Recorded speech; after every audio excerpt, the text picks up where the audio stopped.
Before we begin, we have a favor to ask. Tony and I think we know what you like, but we could be clueless.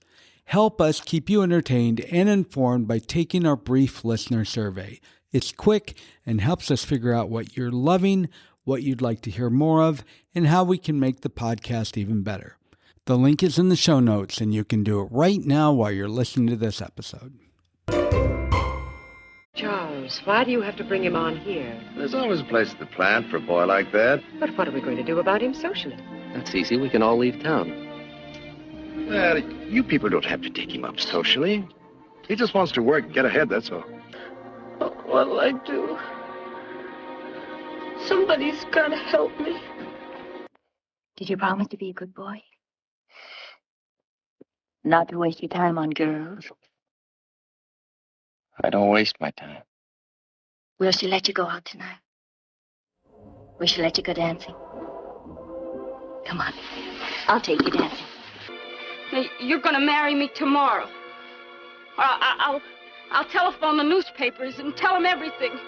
And then I'll kill myself. Don't talk. You make me talk like that. You'll be the happiest person in the world. The second happiest. Oh, Hank, if I could only tell you how much I love you. I can only tell you all. Tell Mama. Tell Mama.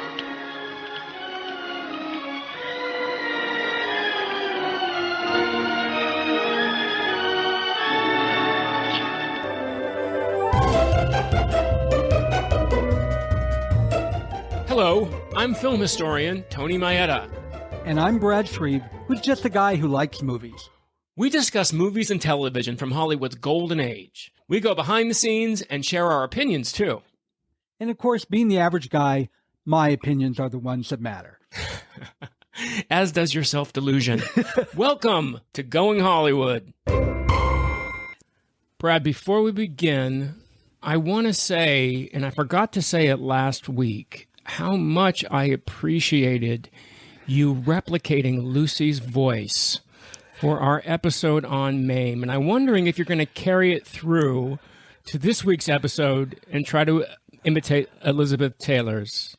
Are you? After dealing with a summer cold for a week, excuse me, I think I'm a little better. Excuse the cough. Unless we edited that out. But anyway, I'm a little better. So, no, I could not have imitated Lucy better had I tried. You know, I kick myself for not mentioning it during the podcast. So, listeners, if you haven't listened to our last week's episode on the film MAME, do yourself a treat and go back and listen to it just to hear Brad sounding an awful lot like Lucille Ball. I mean, that was a deep, gravelly voice if ever I heard one, Brad. That was great. Great.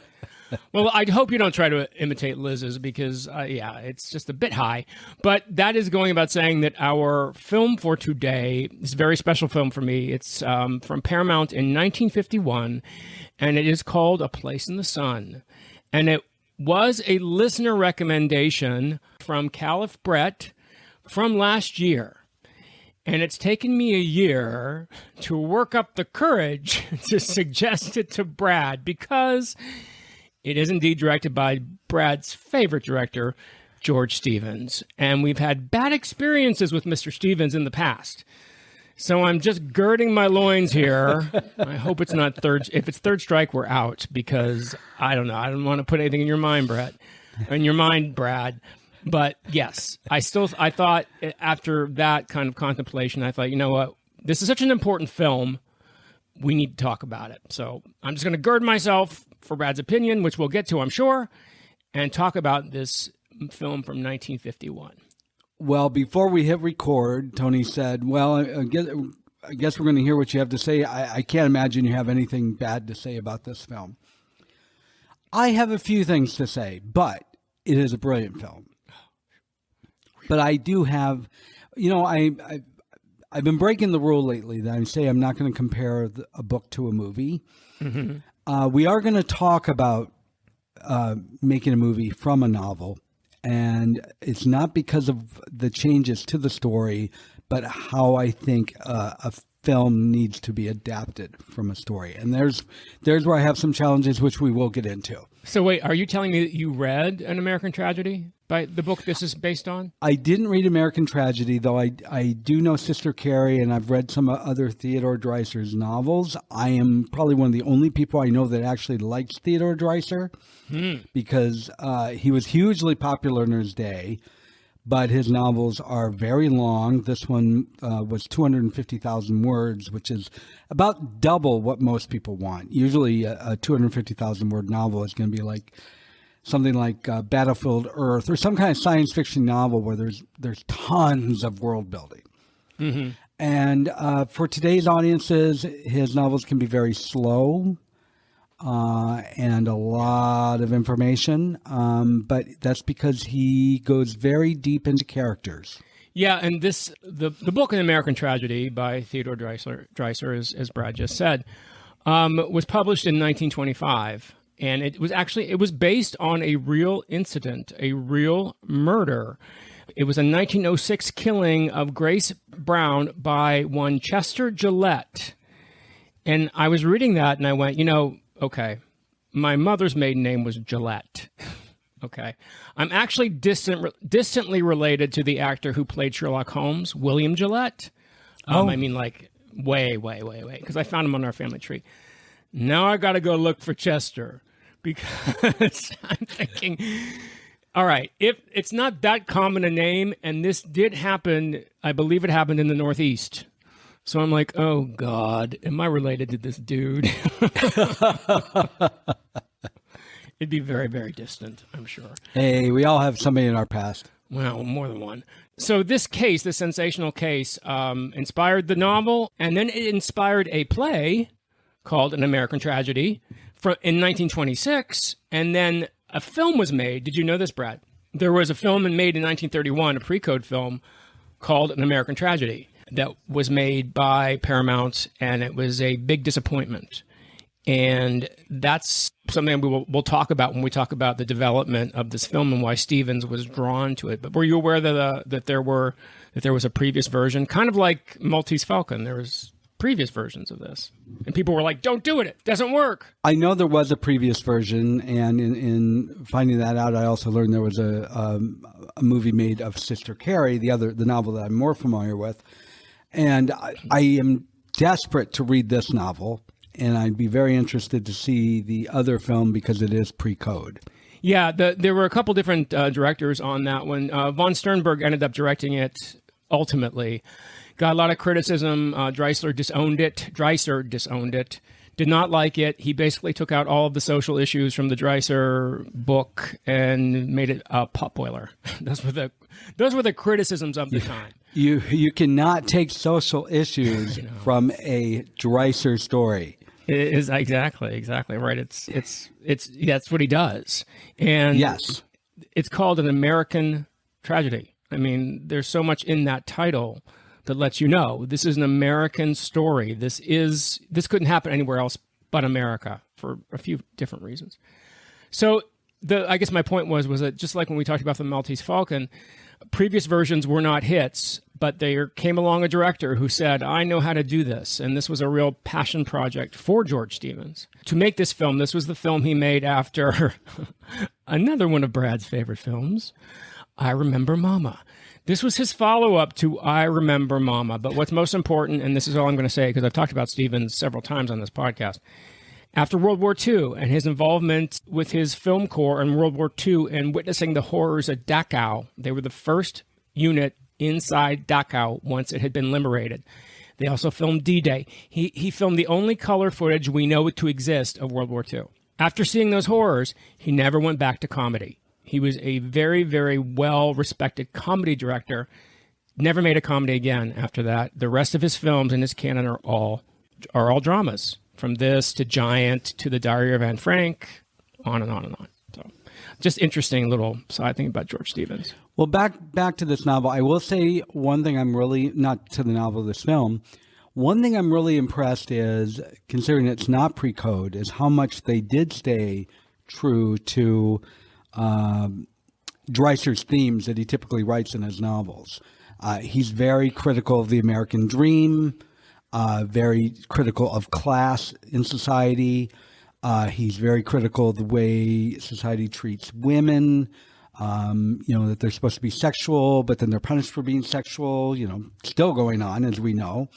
Mm-hmm. And especially working class women. So that was all in here. And the fact that they even got to a single pregnant woman who, even without having said the word, is looking into abortion was pretty amazing to me. It is. I was actually quite astonished. It is pretty amazing. And one of the reasons that scene got past the PCA was because she didn't mention abortion. Yes. I don't know if they were still worried about it, but I don't know if there's an American film made before 1967, 68, which mentioned the word abortion. I don't think there was. There were pre-code ones that talked about it, but I don't believe. And that was a real sticking point, and they were very nervous about that. But it also gives the scene a lot of tension because Shelley Winters, who plays the part of Alice, we'll go through the cast in a bit. That's one of the tense points in it, is because she can't tell the doctor what she wants because of the PCA and also because of the time period. Mm-hmm. And some of the real tension in that scene is her trying to, manipulate her way with this doctor to get what she wants, even though she can't come out and tell him what she wants. So it's an example of when the PCA actually helped tell a story. It's funny. That happens sometimes. It really happened with Auntie Mame, as we said before. Well, it was very believable. I mean, how does she ask for something without asking for it? I agree. One thing I thought was strange is I did read that one of the ways they got it passed is they changed the line from "Doctor, you've got to help." It was originally something like "Doctor, you've got to help me," to where she changed it in the film. You may know the exact words, but something like "Somebody's got to help me" or something. I'm like, I don't see how that could be that big of a difference, but who knows? I wasn't on the board. Yeah, I don't know the specific line. I don't know the specific line you're talking about, but hard to believe a vagary like that would tip it. I just know they couldn't say abortion, and the fact that they were depicting somebody basically asking for one. Yes, had some huge balls here to do this and make sure this would get through. But this film kind of tipped the line with a lot of that stuff. So let's talk about this movie, and then we'll get into all the background and all the stuff we do, because there's a lot of scenes I want to talk about which are just unbelievable to me, these performances. Do we want to go through the cast? We haven't even talked about the cast, really, of this 1951 film from... Sure. Do you want to read off the cast? It seems like we have, to me, what seems like a very small cast with a whole lot of secondary characters. We have the star of the film, Montgomery Clift. Yeah. Playing George Eastman. He is a poor, ambitious young man related to the wealthy Eastman family, and starts working for them to try and basically move up the ladder, as well as becomes infatuated with a society girl played by Elizabeth Taylor, who happens to be Angela Vickers. And I never did figure out what the Vickers family did, other than they had a big neon sign outside of his window. Yeah. Did they ever say what her family's business is? They never say what the Vickers do, but of course they're pretty important in that town. Yes. And just by the fact that their name is constantly flashing outside Montgomery Clift's bedroom. I'm like, hello, symbolism. I kept wondering if I was missing something. So anyway, Elizabeth Taylor is Angela Vickers.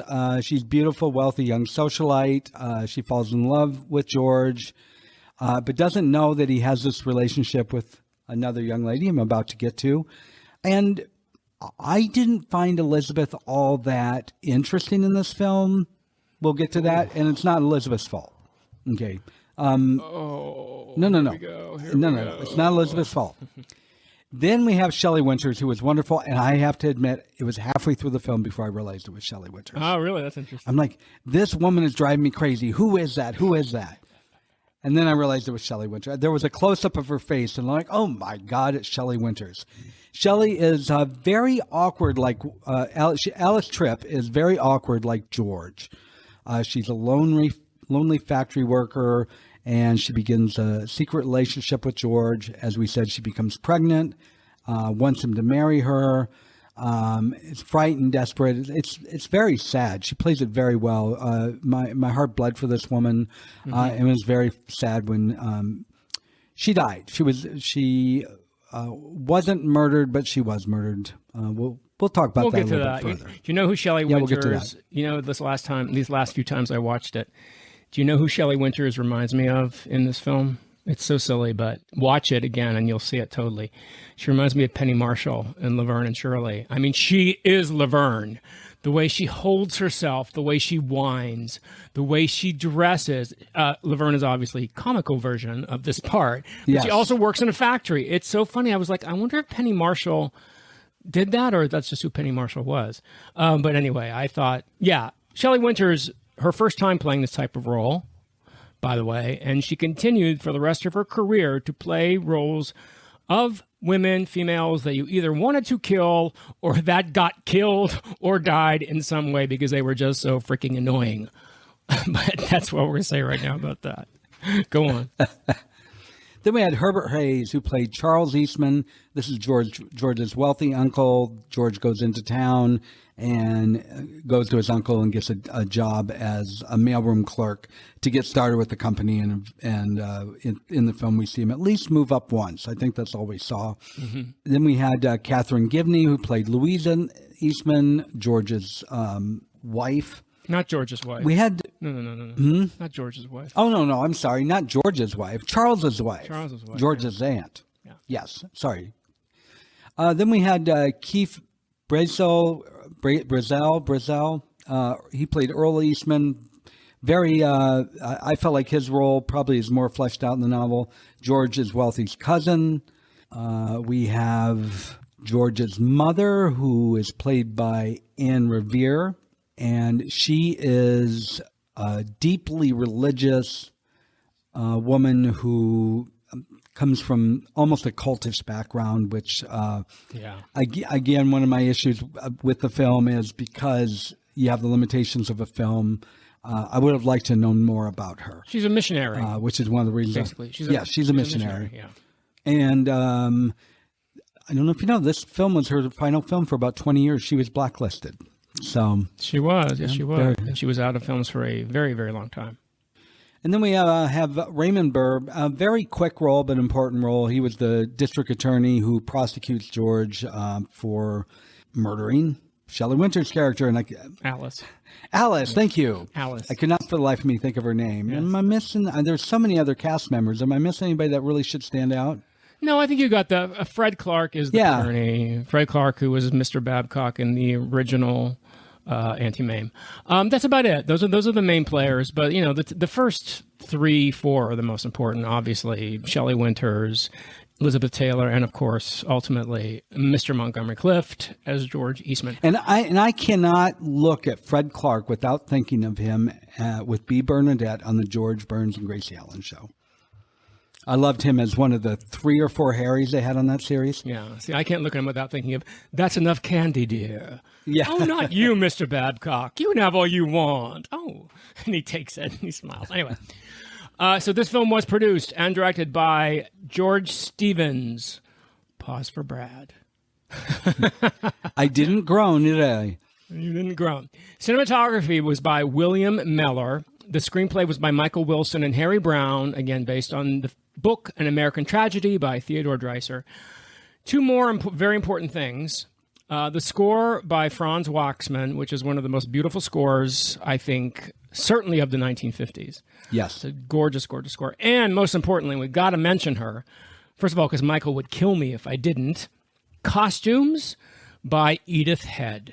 One of the most iconic costume directors in the golden age of Hollywood. She did costumes, the year before for Sunset Boulevard and All About Eve. I mean, she did everything at Paramount, but she also moved around. Elizabeth Taylor loved her. After this film, they became incredibly close friends. And what's important about these costumes, besides the fact that they are gorgeous, is that the dress that Elizabeth Taylor wears in the very first scene, the white, it was a white party dress with the bust covered with flowers and twill, was... It looked like a modern wedding dress because they tend to be much more informal these days. Well, it became the most popular prom dress in the United States in 1951, and it influenced prom dresses and wedding dresses designs for the rest of the decade. So you'll see them all through the 50s. My mother had one when she wore them to her prom, and my mother's prom was like in 1958. So it was still happening.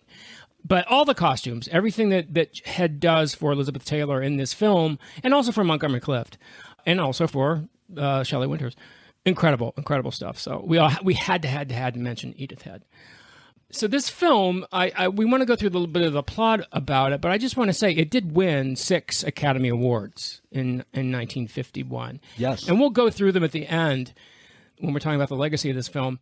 But I think I want to point out from the very beginning that the one that it did not win was the biggie. It did not win Best Picture of 1951. And you're nodding your head. You know what won, Brad? Yes, I do. An American in Paris. An American in Paris beat A Place in the Sun. Now, I know there's lots of American in Paris people out there who love that movie. I personally do not. I think it's probably the weakest of the Minnelli, Gene Kelly collaborations. But it did win. You can't. It's a mythic film. I get it. But to beat A Place in the Sun after they won director and screenplay and cinema and everything else. But wait a minute. Yeah. But you're not going to get production. Okay. Makes no sense. Yeah. Makes no sense. Makes no sense. So we talked a little bit about what this movie is based on. And we talked a little bit about the plot. I think I just want to give a little boiler point about the plot. Just like hit little things. I'm not going to tell you the whole plot. Never do. But I just want to say, so in this film version of this story, because it is different from the novel, in the novel, Brad, you were talking about how you wish there had been more backstory for the mother and for his childhood. The first half of the novel is that. The first half of the novel is all about George's childhood. Yeah. But obviously, as you said, it's a movie. Can't do that. And I believe Stevens takes care of that whole thing being gone in one great scene, which we'll talk about. And that's actually, when we get to it, that's my big critique of this film. Okay. So George Eastman, Mr. Montgomery Clift, is a World War II vet and a poor young man who gets a factory job through his wealthy uncle. He secretly begins dating a fellow factory worker, Alice Tripp, Shelley Winters. And his fortunes change when he meets the glamorous socialite Angela Vickers, played by the stunning Elizabeth Taylor in this film. 17 years old. 17. Do you remember what you looked like at 17? I remember what I looked like at 17, and I'll tell you right now, it wasn't anything like Montgomery Clift or Elizabeth Taylor. So torn between his obligations to Alice, because guess what? Alice is pregnant suddenly. And his desire for not only for Angela, but for the life that being with Angela would provide him, his place in the sun, he makes a series of increasingly desperate choices that eventually culminate in isn't a murder, but definitely a murder trial, a guilty verdict, and he's sent to the electric chair. And that's where this uplifting film ends, with George on his way to the electric chair. It is just a devastating indictment on the moral ambiguity and the vagaries of the air quotes American dream. Because we're all told, that's the big thing about being in America, is you can make yourself whatever you want to. Well, you can, but it ain't that easy. Okay, it's still a very, very difficult thing to do, and so many people can't do it. And what I love about this film is that this is a child of this. He's the nephew of one of the biggest titans of industry, of a titan of industry in this town, and he's still treated like the other. He's not welcomed, even though he's related. But because he's related, he gets a foot in. But he is still struggling and struggling and struggling. And the things he does in this film are because he wants that place in the sun. He wants that American dream that he believes he's entitled to. It's really kind of more an American nightmare, as far as I'm concerned, in this film. You know what I think it reminds me of? It's Icarus. I think this is the American Icarus. Icarus is the Greek god who had wings and flew too close to the sun, and his wings burned, and he fell, and he laughed as he fell. And that's what this is. That's who Montgomery Clift is in this film. He's the American Icarus because of his hubris, because of his belief that he can attain, and he's Montgomery Clift, you think he could attain the utmost in society.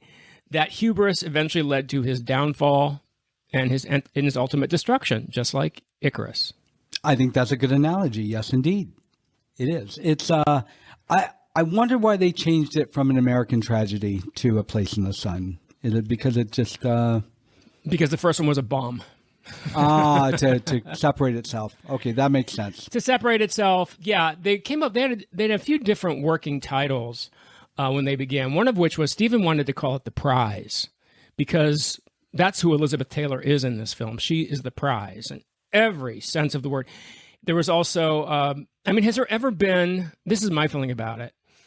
This movie so perfectly cast. Could you imagine a more representative idea of what the American dream was than Elizabeth Taylor at this time? Not only being the most beautiful, truly the most beautiful woman in the world at this time, but young and 17 and happy, and oh my God, it's so incredible. So he was going to call it The Prize. They were also going to call it An American Tragedy or A Modern Story. But producer Ivan Moffat remembered a speech he heard. This is interesting. A pre-World War I German speech he remembered, in which the chancellor said that Germany deserves its place in the sun. And he thought, oh, that's the title of our movie, A Place in the Sun. So kind of circuitous way of getting it, but perfect title. Yes, it is. Very much. Very much. So I want to go ahead and get out of the way my challenge with the film, because I don't want to end like making it sound like I don't like this film. Hopefully we won't lose Caliph Brett. Go ahead. No, Caliph Brett, thank you for recommending this film. I'm glad I saw it. It was a good film. But there were things I wanted to scream about. And here's what it is. I don't complain about a movie being different than a book because you have to make changes. Obviously, this book was 250,000 words. How do you fit that into a 2-hour movie? You have to make changes. And I don't think they made the changes that they should have made. And I'm going to explain. Mm-hmm. You know when you're around somebody that's really awkward and it just is really uncomfortable to be around them? Frequently. Yes. Today, Maurice and I went to our favorite restaurant. We love the staff there. We love the food. But there's one server there. She's very quirky. She's very awkward. She's friendly, but she makes us a little edgy. And we were kind of glad she wasn't there today. Mm-hmm. And I'm sitting there, I'm watching George, and I'm really uncomfortable watching George. And I'm supposed to be. He's a quirky, weird person. Mm-hmm. The same thing with Shelley Winter's character, Alice. They're both, Alice especially, very inward, very quirky. They're both uncomfortable people to be around. Like if you went out and had a dinner with them, it would be kind of awkward. What is missing in this film is the first half of that novel, because this novel, like his other novels, begins, how did he grow up? How did he become that way? And I'm going to refer to Sister Carrie. People hated Sister Carrie because it's, when I was in literature class, people thought it was slow and boring. But I cared a lot about Carrie because I knew where she came from. And I felt that way about George, but I didn't care enough because I didn't know enough about his background. I knew a little bit. We were getting teases, but really didn't get when he sat down for 90 minutes into the film, I think it was, where he was telling Elizabeth Taylor's father about his background. Mm-hmm. We got bits and pieces about his mother, but that was really the first time. I'm like, mm-hmm. So I don't know what the answer would have been. I don't know because of the time constraint, but somehow there needed to be more to make me understand and accept George Eastman rather than just being irritated by him and how quirky and weird and me not liking him. And I think there are things that could have been done to it, and I'm going to just blow people's mind right now. One of them is cut back on some of Elizabeth Taylor's scenes. Well, you can't do that. Come Yes, on. he could have. Well, here's my argument with that. I'm surprised to hear that because I think it's taken care of, surely because of the man that George Stevens cast in this film. I think that, as we said a million times, half of the job of a director is casting the right person. You can't get an actress more emblematic of the American dream of the prize than Elizabeth Taylor in 1951 at age 17. You can't, and with as far as George goes, yes, we don't get the entire backstory of his life with his mother and the missionary, but you cast Montgomery Clift. And what do we say about Montgomery Clift in The Heiress? His natural charm, his sensitivity, his soulfulness automatically informs that character of George. If it was a different actor who didn't come to the table with those qualities, we'd be much worse off. But you get from Clift, just from that very opening shot when he's back to the camera and then he turns around and we see that face, Jesus, that face, and he's looking at the billboard, and then Angela goes by in her car, and you get from him just in his eyes. I get from him in his eyes. You get so much in this of his story because he's Montgomery Clift, because he brings all of that stuff with him. So maybe we don't know specifically about the missionary stuff, but we know this is a man who had a troubled past. And because he's hitchhiking, so there's something right there. And the second thing we know is, and this is another thing, here we go again, patting a character, what does he bring to the table? George is a man with a secret. Well, who does he cast but a man with a big secret? And that's what's so brilliant about the casting in this and what Stevens does. Stevens' affinity was for the outsider. George is an outsider. I hesitate to mention it, but Alice is an outsider. Yes. Giant. Jimmy Dean is an outsider. All the way up to the biggest outsider of them all, Jesus Christ, in The Greatest Story Ever Told. Stevens liked to tell the story of outsiders. So, yes, I agree with you. We don't get the exact literal background of George, but we get the salient points, I feel. That's my opinion of it. Yeah. I'm just going to say my last thing on it because I don't want to make it sound like I dislike this movie. I just really think it could have shown, I always look at the diamond and see how could they have polished it better. And this is one where I really think it could have been much, much better. Montgomery Clift was excellent. He was excellent as the awkward character. But, I'm sitting there and I'm watching and I'm like, you have this very awkward character who seems like he stumbles over every other word, and at the same time he's very forward with Alice. And so there was that, and we all have comfort level differences in our personalities depending on who we're with and that sort of thing. But I wanted to know, I didn't feel like I knew enough about him. Mm-hmm. And again, I know that's really hard to do in a 2-hour movie. I just think something could have been done differently. I don't have the answer to that. I wish they would have made me like him a little bit more. Not necessarily like him as a person, but like him as a character. I think, though, that's all. See, I find him, considering he is an outsider and he is coming into this enormous wealth, into this world he has no knowledge of. By the way, he was living in a missionary. So not only was he poor, but he was living in a missionary. Yeah. Into this world of the uber wealthy, I think he did pretty damn good. Other than wearing a very bad suit in the very first scene, what's he going to do? He doesn't know better. Yeah. I think he's when he comes to the party the second time and he meets Angela, I think he's very, very calm. He just doesn't know anybody. So he's awkward and he wants to start conversations. He wants to talk to people, but no one engages with him.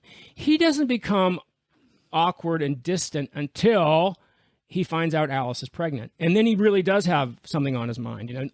Throughout this film, Elizabeth Taylor says to him, "Where are you? You're far away. What are you thinking about? A penny for your thoughts." And it's because, he just found his dream right in front of him, Elizabeth Taylor, and just through happenstance, he had got Shelley Winters pregnant. So it's like, oh, really? I mean, it's like timing. You know what I mean? You want to go, really? I mean, you couldn't have waited a week, or I couldn't have met Angela a week before I impregnated this girl. That's life, and that's what they had to deal with at the time. But I don't know. I don't agree with you on that level of him being awkward. I think he's only awkward when he realizes he's gotten a girl pregnant, so he's got a secret, and then he air quotes kills her. He's got an even bigger secret. So I think to me that's when he becomes, the awkward character that you're talking about. My opinion. This is my opinion. So let's talk about a little bit. I talked a lot about George Stevens in our other films and his background, so I'm not going to go too much into it. He was from a family of actors. He began his career as an assistant cameraman to Hal Roach, filming Laurel and Hardy comedies. Had his big break with Alice Adams in 1935. And again, after he served in World War II, that was the end of his comedy career. He went on to these much more dramatic, impactful films. And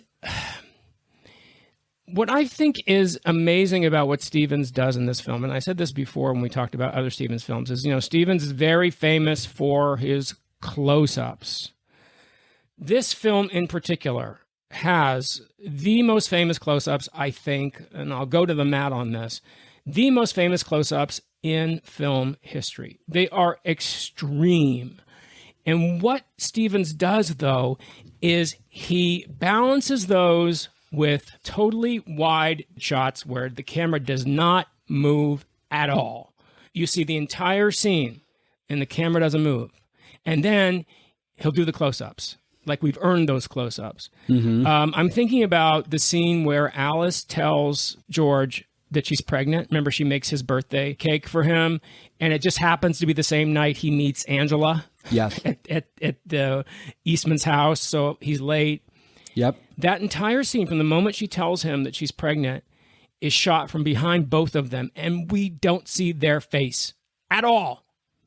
That's incredible. First of all, it's incredibly brave. What balls. Yep. But it's also incredibly... I find that astounding that a filmmaker would do that. We don't see their face. She's telling him right now she's pregnant. We don't see their face, but we get everything important in that scene. What do you think about that? It looks like Alice, Shelley Winter's character, took a hidden camera, put it in the corner of her little studio apartment, and turned it on. Yeah. And that's all she did. And I agree. It made the scene uncomfortable, for lack of a better word, as it should have been. Yes, yes. And you notice too with Stevens shooting. First of all, Stevens shot everything. He took 40,000 feet of film of this movie. Yeah. And this film was actually filmed in late 1949, but it wasn't released until 1951 because it took him a year to edit it. And the reason it took him a year was because what Stevens would do was he would shoot every possible angle, every possible thing he could think of. And this obviously drove the studio crazy. And then in the editing room, he would actually create the film. It's so much different than someone like Hitchcock, who actually had storyboards and knew exactly what he was shooting and exactly what he was shooting. Stevens considered himself, his real job was in the editing. It wasn't in necessarily with the camera, which is really a totally different way. Yeah. And it changed a lot of things. But the thing I love about his filming is that you have, alternating those close-ups between really long static shots is the things he's telling you about the characters. The close-ups, the super romantic close-ups are almost always of Elizabeth Taylor and Montgomery Clift. Almost always. The static ones are almost always of Shelley Winters or somebody else. So he's telling you that right there. And so many of these close-ups, did you get this? Not the romantic ones with Elizabeth Taylor and Montgomery Clift, but other ones almost have a documentary feel to them. When he's running through the woods and he comes upon that guy and the guy says, "Are you George Eastman?" I was like, who's that guy? Yeah. I mean, it looked like it was out of a Rossellini film. Yeah. No. You know what I mean? It was like Open City. It was so, you're like, ooh, that really startled me when I saw that. And I love the Stevens varies his camera work like that. It gives such great variety to this film and tells the story for you in so many ways that are just perfect. Yeah, this was painful to watch, and I mean this in a good way. And a lot of that, not even realizing it until looking at it afterwards, as you're saying, is the camera shots, establishing that mood, establishing something we're not used to seeing filmed the way he's presented to us in a way that he's a master of doing it. I got to admit it. George sold me on this one. And he also did the long dissolves. Mm-hmm. Did you notice that? Very frequently, because you have three people here. The camera will go from Angela, from Elizabeth Taylor, and slowly dissolve into Montgomery Clift, and then slowly dissolve into Shelley Winters.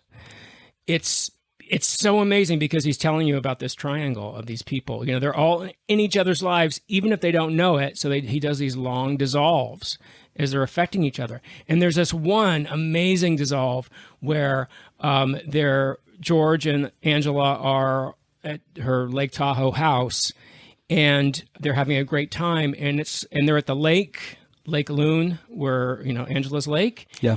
And the film slowly starts to dissolve, and it's Shelley Winters walking. She's at home, walking to her mailbox. And for like maybe 3 seconds, you get the image of Shelley Winters in the middle of this lake. And then the film slowly dissolves to where it's just Shelley Winters. And you're like, oh my God. Yeah. Because Shelley Winters ends up in that lake. It's this kind of storytelling elements, which you might not know watching it, but which affect you, are what made Stevens such an astounding director, in my opinion. I also noticed in the trial scenes, they were almost erratic. Yeah. And purposeful. Yeah. They weren't static shots there. It was like Raymond Burr's face and then the boat, you know, just well done. Yes. It was supposed to be uncomfortable, and they made it uncomfortable. Yeah, it's beautiful. So I want to say a little bit about this cast, and then we'll talk about maybe some of our favorite scenes or some scenes that stood out to us, if that's okay. We talked about Clift. This was his fifth film in 3 years. Elizabeth Taylor, 17. Other than a few films earlier in her career as a child, she had never left MGM. This was her first film away from MGM. And then we have Shelley Winters. Now, what I find fascinating about Shelley Winters is Shelley Winters is such a nudge in this movie. She's such a pain in this movie. What Shelley Winters later became very famous for playing. But at this time, she was known, and we've talked about this before, she was known primarily as a sex pot, as a blonde sex pot. Isn't that crazy to think about Shelley Winters in that way? She wanted to shed that image, and boy, she picked a role that really, it was hidden. It's very funny too. She tells a story about she saw that she really, really wanted to do this role, and he wouldn't give her a screen test because he's like, "You're Shelley Winters. You're the sex pot. Mm-hmm. Didn't I just see you as a slave in that movie over at Universal?" And she really, really lobbied for the part. So she said she had one day off, and she was going to meet him in the lobby, I think, of the Hollywood Athletic Club. But he wasn't going to give her a screen test. He said, I'll just meet with you and talk with you. So she immediately went out, dyed her hair brown, went to a department store, bought an old drabby dress, got a paper bag, put a sandwich in it, and got to the lobby and sat in the corner and ate her sandwich. And George Stevens walked in, looked around, said, oh, she's not here. Went and sat and waited and waited and waited. And she just sat there eating her sandwich, didn't look at him. He got up. He's like, well, I guess she's not coming. He goes to walk out, and he walks past her, and he stops. And he looks, and she looks up at him, and he says, all right, if you agree to come like that, I will give you a screen test. And then he walked out. And she also said people in the studio did recognize her at all. Did not recognize her. Well, no, because she didn't look anything like that. And I mean, you know, we talked about it. She was she taught Marilyn Monroe glamour. I mean, Shelley Winters was not this type of character in her real life. It's so funny. But later on, so she did the screen test. He said, okay, you got the part, but you got to promise me you're going to hold on to this character. And she said, though, that after a few weeks of watching Elizabeth Taylor and being in Elizabeth Taylor's presence, she started to feel the urges. She's like, yeah, I'm starting to feel, I got to do something.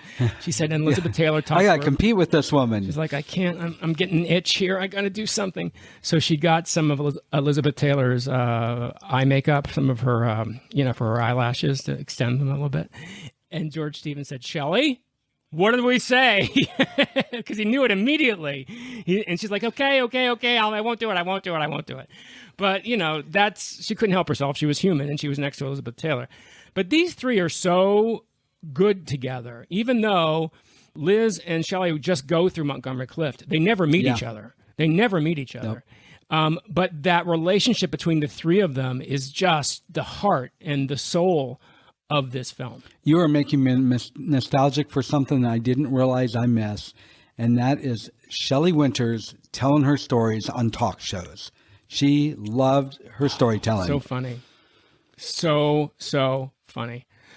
So, as I said, production on this film began in October of 1949 at Lake Tahoe, and the scenes they shot first were the scenes at Loon Lake, at Angela's Lake. And it was supposed to be August, but the crew arrived to find snow on the ground. So the crew actually had to hose off the snow before filming began. Oh. And Elizabeth Taylor actually went in that lake. So when she comes out saying how cold it is, she's not acting. Wow. She was really that cold in October. Clift refused to do it. He said, I'm not doing it. I'm not doing it. First of all, he was very self-conscious about his body. He's like, I'm not doing it. So he's not in the bathing suit, but she is, which I think is really fascinating. And they didn't know each other before filming began at all. In fact, he was like, who is this Elizabeth Taylor? Who's this, the starlet that I'm in this film with? And she was so intimidated by Clift and his reputation and his acting style. But as they started to work together, Elizabeth Taylor began to fall in love. And this is the point, Brad, where I want to bring on a special guest, because our special guest talks about what she experienced in those early days on the set of A Place in the Sun and how it affected her for the rest of her life. We got along as friends and then as actors. And for the first time in my life, I started to take acting seriously, because my leading men before had been dogs and horses. And this was my first leading man and my first real actor. I thought, wait a minute, what's he doing? What's he up to? And I started to listen and realized that it was more than just cut, make some lines you'd learned the night before, hit your mark, but it was more than that it was something that could make this man shake from head to toe with emotion. I will always love Monty. So that was her experience with him the first days. And she always credited him. She said she wasn't an actress before. This film gave her, and working with Clift, gave her her first inkling of what an actress was like, and acting against a real leading man and someone who wasn't a dog or a horse. So I think that's pretty remarkable. And, for people who know, maybe, I don't know if they know this or not, they were lifelong friends until his untimely death in 1966. She saved his life when he had his very bad car accident. She reached in and pulled the teeth out of his throat when he was choking. So Clift truly affected her in many ways, but he encouraged her to dig into herself for the part of Angela. He said, this is a girl who is eager to take risks. She wants to experience everything in life. And you get that. I mean, Angela could have been just a vacuous, rich bitch. But she's not. You truly get that sense from Elizabeth Taylor, that sense of joy and discovery and fun, and you certainly get that thrill of passion of first love. Don't you think? Well, she was incredibly charming and fun, and yeah, I mean, you would think that when everyone else was kind of like, what's he doing here? She was never that way. She was open.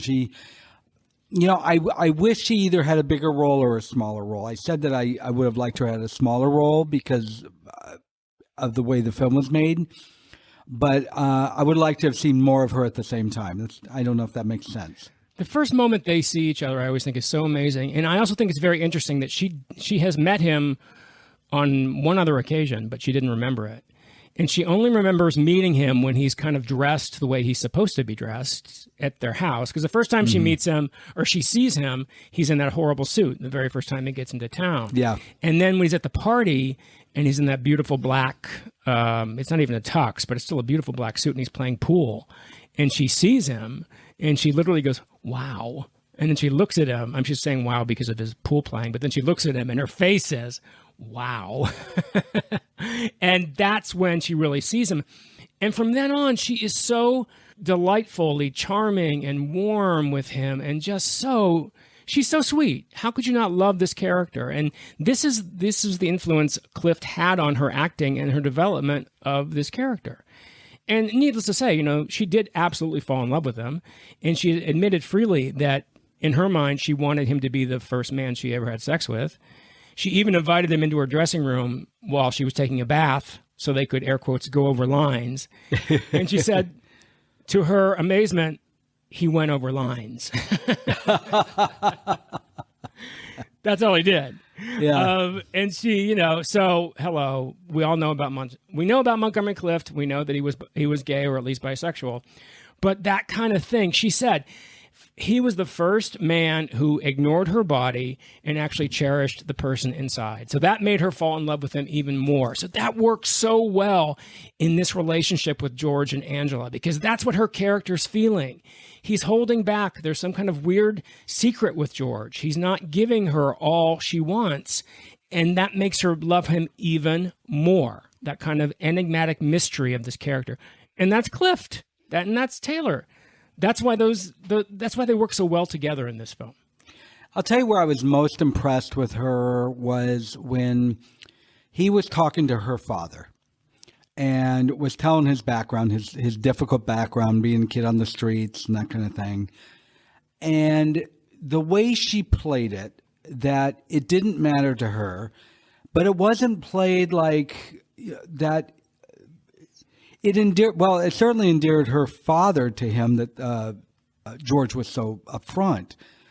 But she was the same way, but the way she played it, I felt was very realistic. And it could have been either like, it could have been overdramatic, and this could have been just as much directing as her, but I think it's her. Mm-hmm. It could have been overdramatic, like, I love him so much more, of what he's accomplished, or it could have come across very pat. And no, it was very charming, and it endeared me to her more so than even just endearing to him, knowing what he came from. Yeah, they're so real. There's such a reality to their relationship, to them, to their interactions. I guess I don't want to say to their acting. They're just natural. To put it simply, I didn't feel acting. Yeah, exactly. I do honestly believe that is the influence of Clift on Taylor. I know for sure it is, because this was a woman, she was 17 years old. And, Stevens was no dummy. He saw this incredible erotic attraction that they were having with each other, because Clift admitted to being attracted to her too, soulfully, so not necessarily physically, but certainly emotionally attracted to her. And so he actually rewrote scenes in the film so he could capture that. And he closed the set for all of their most intimate scenes.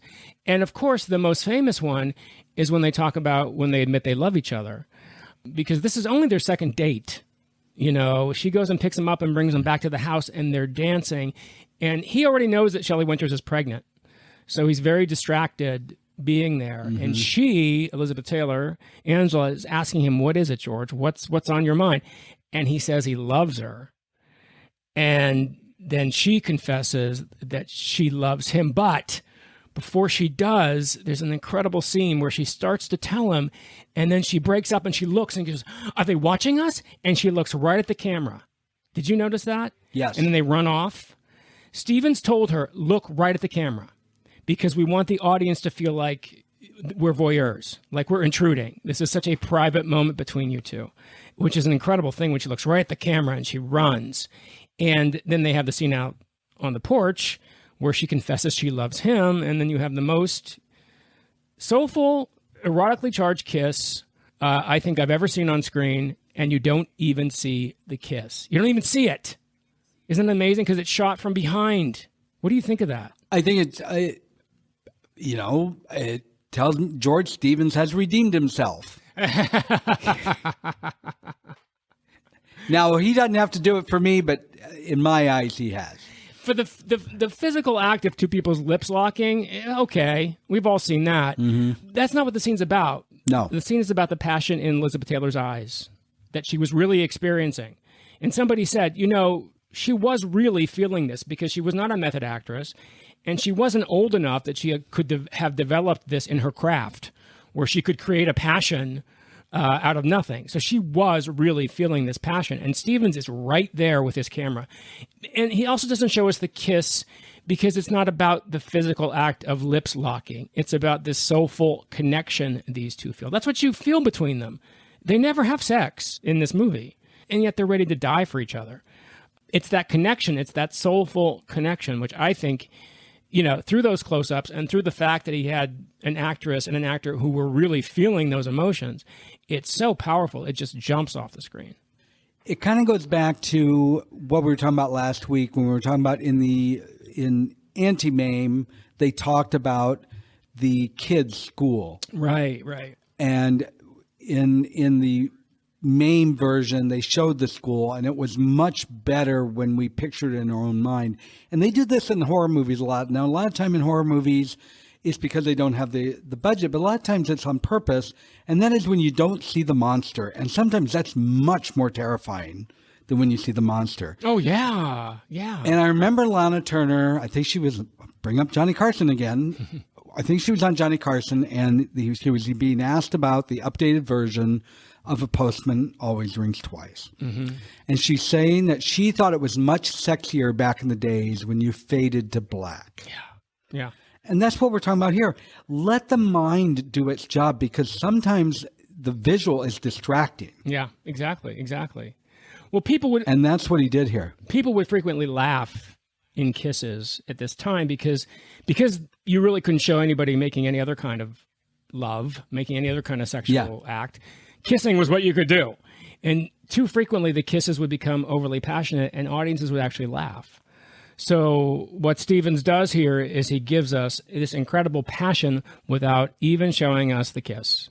But we know it. We know it by the way the way she looks at him, by the way the camera is behind him, and that music. It's so powerful. It's so powerful. It's amazing to me. The things that he does in this, like, for example, Angela is a place in the sun. If you notice, mostly all of the times that Clift and Taylor are together are outdoors or at night or another. They're brightly lit. They're at parties. Yes. They're outdoors. It's during the day. They're at the lake. Well, when he's with Shelley Winters, it's usually nighttime and they're dark. And if it's not outside in the dark, it's in a car. There's that one scene where after she sees the doctor for the abortion, and all you see is Shelley Winters' face. Just her face. It's just blackness all around her. And the things that Stevens is saying about a place in the sun versus, a place somewhere else, it's incredible to me. You might not notice it when you're watching it like, oh, I see what he's doing there. But then when you think about it, he's telling us this story in so many ways other than through this script. And that's what's astounding to me. Yeah, it's a visually beautiful film. He captures what needs to be captured. He doesn't capture when it doesn't need to be captured. So when after George, so Shelley Winters is pregnant, Alice is pregnant. She breaks up his idyllic weekend with Angela and her family, and she's at the bus station. He has to come get her. She's really, really pushing it here. She's going to tell if they don't get married. And so they go to the justice. Well, can you blame her? Well, you really can't. And it's 1950 or 49. So, it's not like she can say, I'll get rid of the baby. She can't. She tried. She can't. No. And it's not like there's much of a future ahead of her trying to work and be a single mother. So he takes her the next day to the justice of the peace in this little town called Warsaw. But wouldn't you know it, it's Labor Day. And the justice of the peace's office is closed. And all this time he's been hearing about people, accidents on the street. It's Labor Day holiday, people drowning. Angela told him about this couple that drowned in her lake, in Loon Lake. And he's been having these ideas about how exactly to get rid of this Shelley Winters problem he has.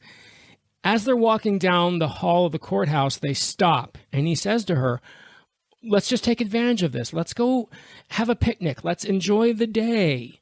Maybe go out on the lake. And as he's saying that, did you notice the courtroom is right behind him? The courtroom where he will be tried for the murder of Alice. It's right behind him. No, I didn't catch that. George Stevens, so good. So he takes her out on the lake. He gives an assumed name. And it's just such a terrifying scene because you really don't know what he's going to do. I mean, he's very, very conflicted about this whole plan he has in motion. And she just keeps getting more and more annoying and more annoying. And then he gets up and goes to the back of the boat and he realizes, I can't do this to a human being. And she gets up and the boat capsizes and she drowns and he escapes. So mission accomplished, sort of.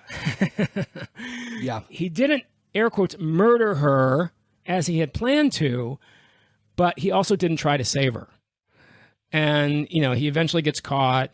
He's brought to a trial. And the last part of the film is his trial with Raymond Burr. And you talked a little bit about that, the trial scene. And did you know that originally it was created so it was going to be more of a suspenseful scene? Like, is he guilty? Isn't he guilty? And then, again, because Steven took so much footage, as he was editing it, he said, no, the real story here isn't, did he do it? Didn't he do it? The real story here is that his death is inevitable. His guilt, he's caught in the machines of the court system. He is going to be found guilty. And that it's like that fate. It's like an inescapable fate. And that's kind of what leads you through the rest of the film till he does. He goes to the electric chair. Yeah. Back to Shelley Winters. I got to say there's two times that I really, through most of this film, she was pretty bland. And I mean, I don't mean that in a bad way. That her character was just a bland character. She didn't have a lot of emotion. She just was, she's not somebody you'd want to hang out with. I'll tell you that. But the two times that she really wowed me was, one, the doctor's office. You just could feel the pain of this woman. The other time was when they went and showed up at the courthouse and it was closed, because that look of just anguish, like, oh, I finally was going to get this taken care of. I finally was going to get married so that, at least things were moving forward. Yeah. And she hit another brick wall. And even though it seemed like a small thing, wait a few days when you're in a situation like that and you're desperate and you just want to get something, she played that so well. She did. She's so good in this. She really is so freaking good in this, and it really did start a career as playing these kind of annoying, ill-fated characters that she played over and over again through the rest of her career. I'm glad you mentioned that, the scene in the doctor's office, because that reminded me of something I wanted to say. And you're right. She's heartbreaking in that scene. And as they were filming it, she kept getting weepy and starting to cry. And Stevens said, cut, do it again, cut, do it again. Finally, he got fed up. He said, Shelley, the minute you start crying, I'm cutting the camera off you. So if you want to be in this scene, don't cry. So Shelley Winters plays, and here's what's genius about that. So what is Alice doing in that scene? What is the character doing? Trying not to cry. And her director just gave her the direction not to cry. So the actor is doing exactly what the character is doing. I mean, that's George Stevens, that's just the genius. That's a genius thing. And that's what gives that scene such potency, is because she's trying to hold it together. She's trying to hold it together. If she just started crying, it would lose all of its import. And that's what a great director does. Exactly. And as we talk about these scenes, I mentioned it several times now, this movie was so fucking uncomfortable. And that scene with her doctor, I was squirming. And I'm saying uncomfortable in a good way. Oh, no, absolutely. It was supposed to be uncomfortable. This is an American tragedy. Exactly. It's in the title. It's in the title. Yeah. This is not unicorns and rainbows. That's for sure. I think I'm most impressed with the very last scene between Elizabeth and Monty when she comes to visit him on death row. Obviously now she knows that he, is an attempted murderer at least. And she is she's so simple in this. And this is what I always say about Elizabeth Taylor. When she gets the right director and when she gets the right motivation, nobody can touch her as a film actress. She's so simple and she's so unaffected. And she's just so moving in that. And Steven says it was because the scene had like a dual, had like a, what's the word? There were two things happening at the same time. Here, there's like a parallel tension in the scene. There was the tension of the fact that Angela was seeing George for the very last time. But it was also the last scene that Taylor and Clift shot together on the film. So it was the last time Elizabeth Taylor was seeing Montgomery Clift. So, and she didn't know what would happen after this. She didn't know they'd go on to be friends. And so that scene has that dual tension, which she plays so beautifully. She's on the verge of tears the entire time, but she holds it. And she's very simple. And she says that beautiful line about, it seems like we spend the best part of our time just saying goodbye. It's like, oh my God. It's just gut-wrenching. It's gut-wrenching. Yeah. And then he goes to the electric chair. So that's A Place in the Sun. And then, like I said, I'm dying to read the novel now because I know some of the changes, and then there's some things I think they did better, and based on what I know, did better in the film. And one of them is, it is somewhat questionable. Did he? We saw him fall in the water with her, and we didn't see him quickly swim away from her while she's drowning. So there is that little bit of, did he? How much did he hold back, or how much did he really not able to save her? Whereas the novel, it was very clear. He just stayed away from her. And to me, the end of this movie is, what made it tragic is, okay, yeah, we all have these fleeting thoughts. We don't go as far as he does, I hope. Right. But he didn't. He decided not to do it, and yet here he is hanging for it. And Exactly. I mean, he did just enough, give a man enough rope. He did just enough that the suspicion was there. And even Michael said, that was not murder, that was manslaughter, or something like that. And I was like, well, yeah, but we really don't know, because another thing Stevens does is the minute they fall in the lake, the camera goes all the way back to the shore. And so here's Stevens' camera being detached again. So we don't know what happened by the boat. We just have to take his word for it. Maybe he's telling the truth. Maybe he's not. Yeah. That's all part of the mystery of this film. So. Yep. Well, we'll go over the stats, but is there anything else? Is there something you want to say to the people? Do your housekeeping stuff? Yes, absolutely. Thank you to those of you who have done the survey. It's up for one more week this week. Please, we've gotten some good responses. We'd like to hear more. We're getting a lot of different responses. And so let's hear from you on that. The link is in the show notes, as well as rate and review the podcast. As we always say, if you're enjoying the show, let others know. So if they're looking for a podcast and see some good reviews, they'll say, hey, I want to check it out as well. Just look on your app right there and you'll see it there. And thank you for listening. We're thrilled to have you with us. Yeah, the survey's doing well, from what I understand. So let's keep it up. Yes. I'm fascinated by what people's comments and by what people say and what they want. It's great. All right, Brad, do you have the stats on this movie? How this movie performed? I do. The budget of this film was $2.3 million, which is no surprise considering some of the sets and the shootings. It grossed $7 million, so it was a strong box office success. And one of Paramount's biggest releases of the year. You've already talked about how well it did in the Oscars. It was nominated for 9 Academy Awards, won 6, including, as you said, George Stevens. Other nominations were Best Actor for Montgomery Clift. I have Best Actress for Shelley Winters, but I think I typed that wrong. Is it Best Supporting Actor? I didn't think I had that right. Best Screenplay, which it did win for, and then we had some cinematography, Best Film Editing, and, of course, Best Scoring of a Dramatic or Comedy Picture by Franz Waxman. And Best Costume Design, black and white. Yes. I'm sorry. I skipped right over that. By Miss Edith Head. Very important. Yes. I don't know how I skipped over that. That's all right. You're forgiven. Edith forgives you. And as far as how it's holding up today, critics score it 90%. Not shabby at all. And the audience think it's pretty damn good, too. They gave it 84%. The film got a really great notice by one particular critic. Not really a critic, by a legend. Allegedly, and not, I think this is actually documented, so maybe not allegedly. Charlie Chaplin saw the film in a special screening and he said he thought it was the greatest American film he had ever seen. Wow. So, I mean, I would take that over any Rotten Tomatoes any day to have Charlie Chaplin, Sir Charles Chaplin, say that about your film. George Stevens was feeling pretty good. Charlie knew his stuff. He did. I'll tell you when George Stevens wasn't feeling very good.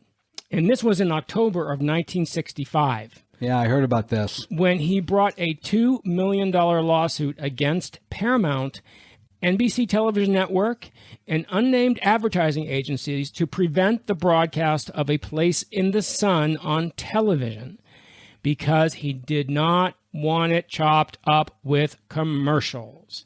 He said he objected to the insertion of commercials, which he felt created a distorted, truncated, and segmented version of his film.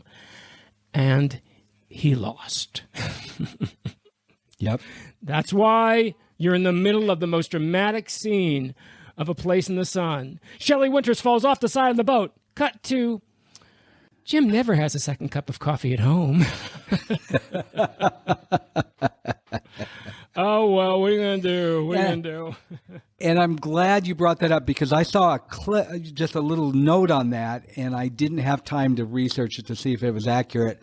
So I wrote down, ask Tony if this is true. So I'm glad you brought it up because I forgot.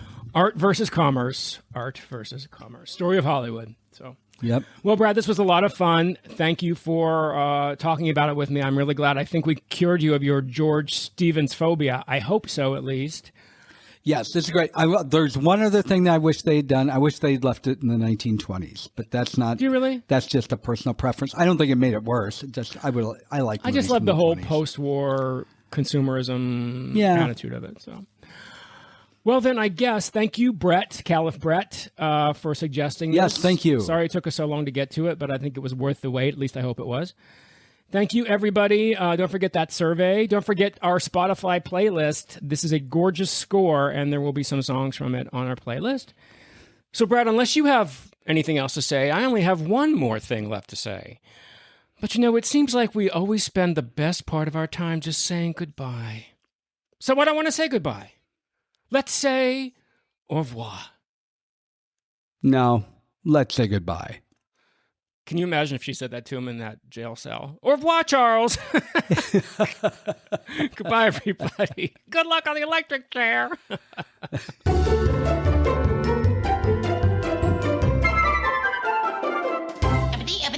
That's all, folks.